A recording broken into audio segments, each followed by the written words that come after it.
สบายดีทุกคนยินดีต้อนรับเข้าสู่สองเบาเผยแสดงเนาะตอนนี้เบาเผยอยู่ที่ทางเขาวัดบ้านนาแหกทุกคนกำลังสีเขาไปเลาะเบิ่งบรรยากาศทางทุ่งไห่ทุ่งนาเนาะของบ้านนาแหกเอาไปเบิ่งไปชมแล้วกันเลยเด้อทุกคนตอนนี้เบาเผยเขามาหอดวัดบ้านนาแหกทุกคนนี่โอ้เขามาหอดวัดนี่เป็นสิปาถาดแบบเห็ดเป็นแบบกำแพงเลยทุกคนเลยบ้านเพิ่น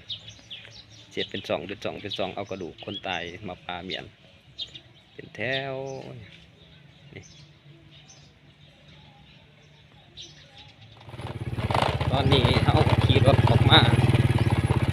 แถวทงหน้าทุกคนเบื้องหลังของวัดหน้าแหกมีทงไผ่ทงหน้าเราสดออกมาอยู่หน้าเป็นตะมวนได้ทุกคนแถวออกบรรยากาศทงไผ่ทงหน้า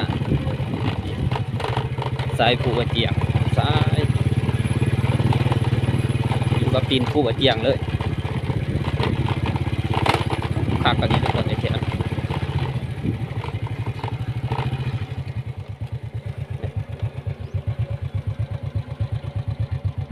สายผู้กระเจียงโอ้คักลายแบบทุกคน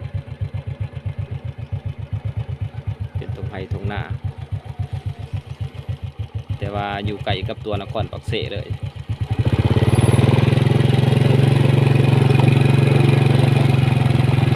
คนออกมาอยู่หลาย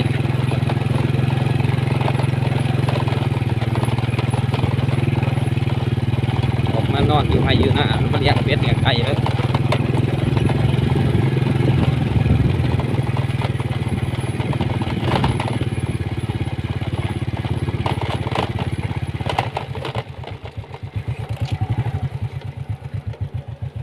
คักกะลีทุกคนนี่โอ้สุดยอดคักนี่เป็นตรงไฮตรงหน้าพุดเทียงหลังสุดท้ายพุดโอ้เลี้ยงงัวเลี้ยงควายนำนี่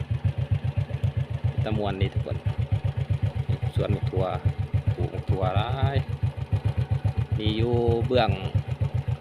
หลังบ้านนาแหกเด้อเบื้องหลังเบื้องทงหน้าเบื้องตีนผู้บะเจียงทุกคนเลยเบื้องตีนผู้บะเจียงบ้านนาแหกนครปักเสแข่งจุลศักดิ์คือว่าพ่อแม่ประสนออกมาอยู่ทงไห่ทงหน้าร้ายนะบรรยากาศยามแรงๆตามสายผู้บะเจียงคักกะลีนอเทียงหน้าจ้ะนี่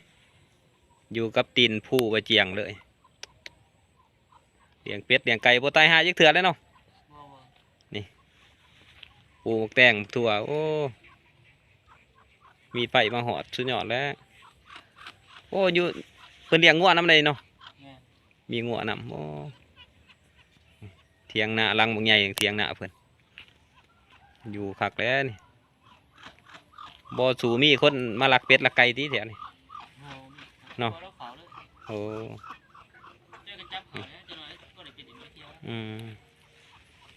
มีปมหนามข้างในเนาะสบายแล้ว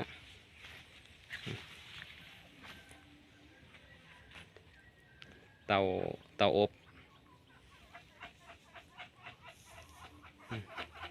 โอ้แบะก็เลี้ยงไว้อยู่เอื้อนนี่โอ้วิวสายผู้ยามแรงๆโอ้สายผู้บะเจียงยอดแล้วเทียงหน้าเพิ่นคักอะลีโอ้เสียงนกกระเว้าห้องอยู่ถึง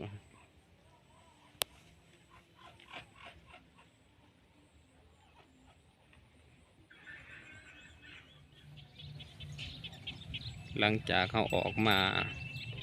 เบื้องทางในว่าสิเขาไปดินน้ำบอมอนกับบ่เห็นเหือนวัดสามตะกนเลยมาถ่ายบรรยากาศตามทุ่งไร่ตรงหน้าให้ทุกคนได้เห็นนี่ขอให้ประสนเพิ่นเลี้ยงงัวโอ้หลายทุกคนเลยบรรยากาศยามแรงงามหลายโอ้งัวหลายเนาะงัวจะว่านะโอ้คักอันนี้เนาะมีงัวจักโต บ่อ๋อออกมาดนแล้วว่ามาอยู่หน้านี่โอ้เป็นตะมวนเนาะบ้านจ้ะเนาะ